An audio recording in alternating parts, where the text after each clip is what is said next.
Good morning student, मैं हूं सुरेश मेहरा। आपको नए वीडियो में स्वागत है। और आज हमारा जो वीडियो है उस वीडियो में है संख्याओं के जो गुणनखंड। तो संख्याओं का जो गुणनखंड है वो किस प्रकार करते हैं, तो संख्याओं का गुणनखंड उनके भाज्यता के नियम पर काम करते हैं। तो मैं आपको सबसे पहले थोड़ा सा कि किस प्रकार से आप इसके गुणनखंड करते हो तो देखिए, थोड़ा सा आपको पहले भाज्यता नियम से पहले बताने से पहले आपको इसके गुणनखंड के बारे में बता देता हूं कि गुणनखंड क्या होते हैं। देखिए गुणनखंड क्या होते हैं, आप जरा सोचिए गुणनखंड क्या होते हैं। आप टेबल बोलते हैं, जैसे मान लो आपने 2 का टेबल बोला, 2, 4, 6, 8, 10 ऐसे आप बोलते जाते हो, ठीक है। तो अब 2, 4, 6 टेबल बोलते हो तो इसका मतलब क्या हो गया, देखो 2 गुणा 1 बराबर 2, फिर क्या हो गया 2 गुणा 2 बराबर कितना हो गया 4, फिर 2 गुणा 3 बराबर कितना हो गया 6, फिर 2 गुणा 4 बराबर कितने हैं 8, तो 2 गुणा ये 5 बराबर कितना हो गया 10। तो ये तो क्या हो रहे हैं, ये इसके क्या है 1 2 3 4 हो रहे हैं। और 1 2 3 4 आने के बाद में जो ये संख्या आ रही है 2 4 6 8 10, ये इसके क्या है, ये इसके बोलो क्या है, इसके गुणज है। इसके क्या है, गुणज है। तो इसके गुणज है। ऐसे में हमें जो 24 एक संख्या दे रखी है, क्या दे रखी है 24 एक संख्या दे रखी है और इस संख्या के गुणनखंड करने हैं। 24 एक संख्या दे रखी है और 24 के गुणनखंड करने हैं। तो बिल्कुल आसान से है कि सबसे पहले देखो आप किसका भाग देंगे, 2 का भाग देंगे। किसका भाग देंगे, 2 का भाग देंगे। तो यहाँ कितनी बार चला जाएगा 12, फिर 2 का भाग देंगे कितनी बार चला गया 6, फिर 2 का भाग देंगे कितना गया 3, फिर 3 का भाग देंगे कितना गया 1। तो इसका मतलब ये 24 के जो गुणनखंड है वो क्या हो गए 2 गुणा 2 गुणा 2 गुणा 3। ये देखो आपने क्या गया 2 गुणा 2 गुणा 2 गुणा 3, ये 24 के गुणनखंड हो गए। ऐसे ही देखो 15 के, तो 15 में 30 का भाग जाता है, 15 में 3 का भाग जाएगा, तो 3 का भाग जाएगा 5, 5 एकम 5। तो यहाँ देखिए इसके 15 के गुणनखंड क्या आ जाएंगे 3 गुणा 5, 3 गुणा क्या आ जाएंगे 5। उसके बाद में ये एक सब में रहता है ना, उसके बाद में 21, तो 21 में देखें 21 में किसका भाग देते हैं आप, 21 में देखो 21 में 3 का भाग जाता है, 2 का नहीं जाता है, तो 3 का भाग जाता है। तो 7 के 21, यहाँ 7 फिर 7 1, तो 21 के जो गुणनखंड हो गए वो कितने हो गए 3 गुणा कितने हो गए 7। ऐसे ही 27 के देखो आप, 27 में देखो किसके 3 का भाग दिया 9, 3 का भाग दिया 3 और 3 का भाग दिया 1। तो 27 का जो गुणनखंड है वो क्या आ जाएगा, वो आ जाएगा 3 गुणा 3 गुणा 3। अब देखो 1 क्या है, अब यहाँ ऐसे ही से 12 के गुणनखंड करोगे तो 12 के गुणनखंड करोगे तो 2 गुणा 2 गुणा कितने आ जाएंगे 3। ऐसे ही 20 के गुणनखंड करोगे तो 2 गुणा 2 गुणा कितने आ गए 5। ऐसे इसके गुणनखंड करोगे तो 2 गुणा कितना गए 3 गुणा 3। ऐसे ही 23 के गुणा करोगे तो 1 गुणा क्या आ जाएंगे 23। अब देखो जरा सोचिए इस बात को, मैंने इसको डायरेक्ट लिख दिया तो कोई दिक्कत नहीं होनी चाहिए बेटा कि 12 में 2 का भाग दिया 2 कितनी बार गया 6 बार गया, फिर 2 का भाग दिया 3, फिर 3 का भाग दिया 1। ऐसे ही इसमें भाग दिया 20 में 2 का भाग दिया 10, फिर 2 का भाग दिया 5, फिर 5 का भाग दिया 1। ऐसे ही 18 में देखो आप 18 के बराबर ये आते हैं 2 गुणा कितना गए 3 गुणा 3। तो 18 में किसका भाग देंगे 2 का 9 आ गए, फिर 3 का भाग दें 3, फिर 3 का भाग दे कितना गए 1। फिर अब देखो 23 में किसी संख्या का भाग नहीं जाता है तो 1, तो यहाँ क्या आ गया 23 का 23, तो इसका गुणनखंड क्या आ जाएगा 23 आ जाएगा। तो इसका मतलब 1 गुणा कितना गए 23 हो गए।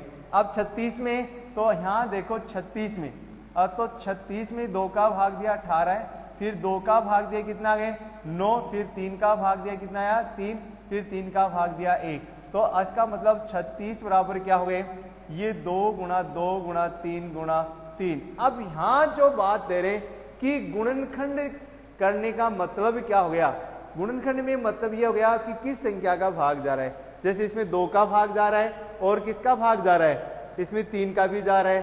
तो यहाँ देखिए इस प्रकार से हम क्या करेंगे, सबसे पहले 2 का, फिर 2 का, फिर 2 का, फिर ऐसे चलते जाएंगे। तो इसके ये गुणनखंड कहलाते हैं, फैक्टर कहलाते हैं।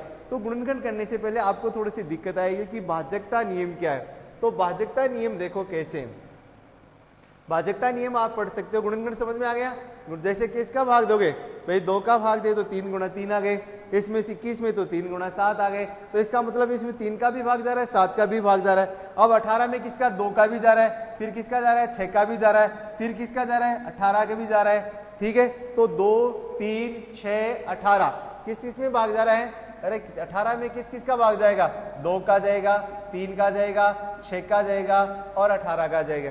तो ये इसके क्या है, सार्वय गुणनखंड है। क्या है, सार्वय गुणनखंड है। सार्वय गुणनखंड हम थोड़ी देर बाद में पढ़ेंगे। तो गुणनखंड क्या, गुणन की बात करेंगे तो यहाँ देखिए गुणनखंड करने से पहले हमें जरूरत पड़ी भाजकता के नियम से। किसकी जरूरत पड़ी, भाजकता की जरूरत है। तो यहाँ ध्यान दीजिए, एक कोई संख्या लिख लीजिए आप, ये कोई संख्या लिखिए आप। देखिए यहां मैं आपको बता रहा हूं जो संख्या लिख रहे हैं सबसे अलग अलग समझे। 2 का किस में, 2 के भाजकता नियम आपको छोटी क्लास से आराम से समझाओ। पहला है 2 से विभाजितता का नियम, या 2 से भाजकता का नियम, 2 से भाजकता का नियम। ये क्या है, हम देखिए, हम आपको ये बात बता रहा हूं कि आपको कोई संख्या दे रखी है, ये दी गई संख्या, कोई भी संख्या हो गई, दी गई संख्या में इकाईकांक क्या हो, इकाईकांक 0 2 4 6 8। ये ध्यान देने वाली बात, क्या बात है, इकाई का अंक सम हो, इकाई का अंक क्या हो, सम हो। अर्थात क्या होना चाहिए, क्या होना चाहिए, क्या इकाई का अंक क्या है, दी गई संख्या में इकाई का अंक क्या हो, 0 2 4 6 8। यदि ये है तब 2 का भाग। तो अब यहां देखिए, जैसे हमने 24 के भाज्य गुणनखंड, तो हम 24 में 2 का पहले भाग क्यों दे, क्योंकि इकाई का अंक क्या था, 2 4 है, इसलिए 2 का भाग दिया, तो कितने आ गए 12। फिर इकाई का अंक 2 आया तो 2 का भाग दिया, तो कितने आ गए 6 आ गए। फिर 2 का भाग दिया तो कितने आ गए 3। अब 3 में 2 का जाता नहीं है, तो 3 एकम 3। तो 24 के जो अभाज्य गुणनखंड है वो क्या हो गए, 2 गुणा 2 और गुणा 2 गुणा 3। अब इसके देखिए सार्वय गुणन क्या होते हैं, क्या होते हैं, यानी सारे गुणनखंड क्या होते हैं। देखो सारे गुणनखंड निकालेंगे तो एक तो 2 है भाई, इसमें किस किस का भाग जाता है, 2 का जाता है, फिर किसका जाता है 4 का जाता है, उसके बाद में किसका जाता है, आप 4 के बाद में देखो ये 6 का जाता है, उसके बाद में 8 का जाता है। देखो ये 2 दूनी 4, 4 दूनी 8 और 8 3 24। फिर इसका गुणनफल कितना आता है, 4 3 12, फिर 3 दूनी 6, तो यहाँ 12 और किसका जाएगा, उसके बाद में लास्ट में किसका जाएगा 24। तो ये तो इसके क्या है, सार्वय गुणज है। क्या है, सार्वय गुणज है, यानी 24 में कुल कैसे कितनी संख्याओं का भाग जा रहा है। तो ये चीज आप देखो 2 4 6 8 12 और किसका जा रहा है 24 का। और गुणनखंड क्या है इसके, 2 गुणा 2 गुणा 3। कैसे निकाले, सबसे पहले हमने किसका भाग दिया, 2 का दिया, किसका दिया 2 का दिया। उसके बाद में फिर 12 में 2 का क्यों दिया, क्योंकि इकाई का अंक क्या है 2 है। उसके बाद में 6 में किसका भाग दिया 2 का, क्योंकि इकाई का अंक 6 है। तो मैंने आपको बताया था कि 2 के जो भाजकता का जो नियम है, 2 के जो भाजकता का नियम है उसके नियम में क्या कहता है, यदि दी गई संख्या में, यदि दी गई संख्या में इकाई का अंक 0 2 4 6 8 है तब 2 से भाज्य होगा। किसका हो जाएगा, 2 से विभाज्य होगी। वह संख्या किस में भाग जाएगा, उसमें 2 का पूरा पूरा भाग चला जाएगा। कब जाएगा, जब उसकी इकाई का अंक क्या हो 0 2 4 6 और 8 हो। अब यहां देखो, ये समझ में आ गया, आराम से समझा रहा हूं आपको। ये अब दूसरा जो नियम है आपका, दूसरा नियम है, देखो दूसरा नियम ये है 3 से भाजकता का नियम। ये देखो 3 से भाजकता का नियम आपको अच्छी तरह से समझ में आ जाना चाहिए। 3 से भाजकता का नियम, इसमें क्या होता है, ज्यादा सही नहीं है, दी गई संख्याओं के अंकों का योग क्या होगा, दी गई कोई भी आपके पास में जो संख्या है, दी गई संख्या के अंकों का योग क्या है, अंकों का योग कितना होना चाहिए, अंकों का योग 3 6, 9, 12, 15, 18, 21 ऐसे। यानी कहने का मतलब ये पढ़ाया ना आपने, 3 के पहाड़े में अगर योग आता है, अब जरूरी नहीं है 3 के पहाड़े से आगे भी चला जाता है, जैसे 27 के बाद में 33 हो, योग 33 हो, तो कहने का योग कितना हो, 3, 6, 9, 12, 15, 18 हो, तो उसमें किसका भाग जाता है, 3 का भाग जाता है। ध्यान दीजिए अंकों का योग क्या हो। तो अब देखिए इसका गुणनखंड करते हैं तो कैसे काम में आते हैं। आपको कोई संख्या मिलती है 15, एक संख्या मिलती है 15। अब 15 में आप किसका भाग दोगे, 2 का नहीं जा रहा तो 3 का दोगे, तो 3 पंजू कितना हो गए 15, और यहाँ क्या गया 5, 1। तो अब इसका मतलब 15 के जो अभाज्य गुणनखंड हो गए वो 3 गुणे कितने हो गए 5, 3 गुणे कितने हो गए 5। ये थोड़ा सा आप ध्यान रखेंगे। तो 3 की भाजकता, अब जैसे मान लो 81 आ गया, अब 81 में किसका भाग दें, समझ में नहीं आ रहा है, तो आप देखेंगे इसका अंकों का योग 8 + 1 बराबर क्या है 9, और ये 9 इसमें आ रहे हैं, तो इसमें इसका गुणनखंड 3 का भाग देंगे 27, फिर 3 का भाग देंगे कितने आ गए 9, फिर 3 का भाग देंगे 3, फिर 3 का भाग देंगे 3, फिर 1 आ जाएगा। तो इसलिए 81 का जो गुणनखंड है वो क्या हो जाएगा 3 गुणा 3 गुणा 3 गुणा 3, ये चीज आ गई। ठीक है, अब यहाँ आपको सिर्फ गुणनखंड है तो आपकी 2 चीजों की आप समझ आए कि 3 का भाग किस में जाता है, 3 का भाग किस में जाता है, 3 का भाग किस में जाता है, यदि अंकों का योग, यदि अंकों का योग क्या हो, यदि अंकों का योग क्या हो, बोलो 3, 6, 9, 12, 15। यानी कहने का सीधा सीधा हिसाब है 3 के पहाड़े में अगर योग आ रहा है, 3 के पहाड़े में योग आ रहा है तो उसमें भाग चला जाएगा। अब यहां देखो, अब है अगला जो है टॉप आपका 5 से विभाजितता का नियम। ये सबसे सिंपल है, 5 से विभाजितता का नियम, ये क्या है सबसे सिंपल।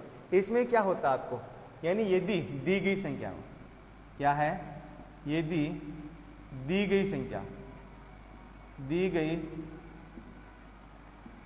यदि दी गई संख्या में इकाई का अंक क्या हो 0 व 5 है तो 5 से क्या होगी, 5 से विभाज्य होगी, 5 से क्या होगी विभाज्य। ये आप इस चीज को ध्यान में रखेंगे। ठीक है, अब देखो आपके पास में कुछ नंबर है, जैसे मैं आपको एक नंबर देता हूं आपको, अब 5 किस में, ये भाग जाएगी सब में, किस में, जैसे 5 में जा रहा है 10, 5, 10, 15, 25, ठीक है, 135, 175 है ना, 165, ठीक है, 210। तो ऐसे सभी संख्या में आपको क्या करेंगे, भाग देंगे। तो इस प्रकार से हम क्या होंगे, यहाँ ध्यान देंगे, यदि दी गई संख्या है उसमें इकाई का अंक 0 और 5 है तो वह संख्या किससे विभाज्य होगी, 5 से विभाज्य होगी। ठीक है, बंद कर देंगे। अब है 6 से विभाजितता का नियम। अब 6 से विभाजितता का नियम ये होगा कि आपको जो संख्या दी गई है, जैसे आपको कोई संख्या दे रखी है 216, अब 216 में ये संख्या किससे विभाजित है, 2 से, क्योंकि इकाई का अंक यहाँ क्या है, इकाई का अंक क्या है 6 है, तो 6 तो आपको 2 के भाजकता के नियम में क्या पढ़ा, 2 के भाजकता के नियम में ये पढ़ा, यदि इकाई का अंक 0, 2, 4, 6 है तब वह किससे 2 से भाज्य, किससे होगी 2 से भाज्य। और इनके अंकों का योग कितना है, अंकों का योग कितना है, बोलो 2 + 1 + 6 बराबर कितना है 9। तो अभी हम 3 से विभाजितता नियम में क्या पढ़ा, यदि अंकों का योग क्या है 9 है, इसका मतलब ये किससे विभाजित है, ये 2 व 3 से विभाजित है, 2 व 3 से विभाजित है। अब ध्यान रखना, यदि कोई संख्या ध्यान रखना आप, यदि कोई संख्या 2 व 3 से विभाजित होगी, विभाजित होती है,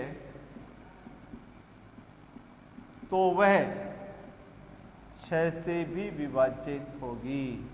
यानी कहने का मतलब यह है कि उसमें किसका भाग जाएगा, उसमें किसका भाग जाएगा, उसमें 6 का भी भाग जाएगा। तो सबसे पहले 6 का भाग देने के लिए हमें ध्यान करने के लिए हमें क्या करना होता है, यहाँ सबसे पहले इनकी इकाई का अंक देखेंगे। अगर इकाई के अंक सम है यानी 0, 4, 0, 2, 4, 6 है तो उसमें किसका भाग जाएगा, 2 का जाएगा। फिर अंकों को जोड़ते हैं, अंकों को जोड़ते हैं और अंकों का योग यदि 3 के पहाड़े में आ रहा है, अंक जैसे 3 किसका है, 3, 6, 9, 12, 15, 18 ऐसे, तब उसमें 3 का। अगर ऐसा आ रहा है, दोनों शर्तें आ रही हैं, तो हाँ मतलब हो गया वो संख्या किसमें है, किसका भाग जा रहा है, उसमें 6 का भी विभाज्य, वो 6 से भी विभाज्य। तो आज आपको ये चीज ध्यान में रखनी है कि 1 से लेकर 6 तक तो विभाज्यता के नियम याद करने, ज्यादा नहीं बढ़ा रहा हूं, आराम से 1 से लेकर 6 तक से क्या लगे, विभाज्यता के नियम, जो भाजकता के नियम है वो पढ़ने हैं। और कल हम इसके 7, 8, 9 और 11 के पढ़ाएंगे। और अब इसके आप गुणज आप पढ़ सकेंगे, किस प्रकार से गुणज कर दें। आपको कोई संख्या में आज और क्या पढ़ा आपने, आपको ये लिखा, कोई ये कह दे कहीं 3 के प्रथम 5 गुणज लिखिए, तो 5 गुणज, गुणज का मतलब आपको टेबल लिखनी है, पहाड़ा लिखना है एक प्रकार का। 3 गुणा 1 बराबर 3, 3 गुणा 2, 3 गुणा 2 बराबर 6, फिर 3 गुणा 3 बराबर 9, फिर 3 गुणा 5 बराबर 15, फिर 3 गुणा 6 बराबर कितने हो गए, आपके 18। तो इस प्रकार से 1, 2, 3, 4, अगर 5 है तो लगातार 5 संख्या, प्रथम 5। ऐसे ही मान लो आपको 8 के प्रथम 7 गुणज लिखने हैं, 7 गुणज लिखिए, ठीक है। अब प्रथम गुणज लिखेंगे तो यहां देखेंगे कि आपको इसका हल क्या करना है। इसके हल में 8 गुणा 1 बराबर क्या गया 8, 8 गुणा 2 बराबर कितने हो गए 16, फिर 8 गुणा 3 बराबर कितने हो गए 24, फिर 8 गुणा 4 बराबर कितने हो गए 32, फिर 8 गुणा 5 बराबर कितने हो गए 40, तो 8 गुणा 6 बराबर कितने हो गए 48, फिर 8 गुणा 7 बराबर कितने हो गए 56। तो ये जो आ रहे हैं ये इसके प्रथम 7 गुणज हैं। तो यहाँ जो बात देनी है, यानी यहाँ थोड़ा सा कंफ्यूज नहीं होना है, गुणनखंड और गुणज में फर्क क्या होता है। गुणनखंड में तो अब जैसे आपको 8 के गुणनखंड करने हैं, 8 के गुणनखंड है तो 8 में 2 का भाग देंगे, 4 2 का भाग देंगे तो 2 आ जाएंगे, फिर 2 का भाग देंगे 1। तो 8 के जो गुणनखंड है वो तो 2 गुणा 2 गुणा 2 है, और 8 के जो गुणज हैं वो मतलब होता है कि 8 को 1 से गुणा करो 8 को 2 से गुणा करो कितने आ गए 16, फिर 8 को 3 से गुणा करोगे कितने आ गए ये 24। ये इसके क्या है गुणज हैं, ऐसे गुणज चलते रहेंगे। तो आपके इस चीज में समझ में आना चाहिए कि गुणज क्या होते हैं और गुणनखंड क्या होते हैं। उसके बाद में हम कल सार्वय गुणनखंड पढ़ेंगे इसमें कि सार्वय गुणनखंड क्या होते हैं। ठीक है, इस वीडियो में आज इतना ही, ये होगी।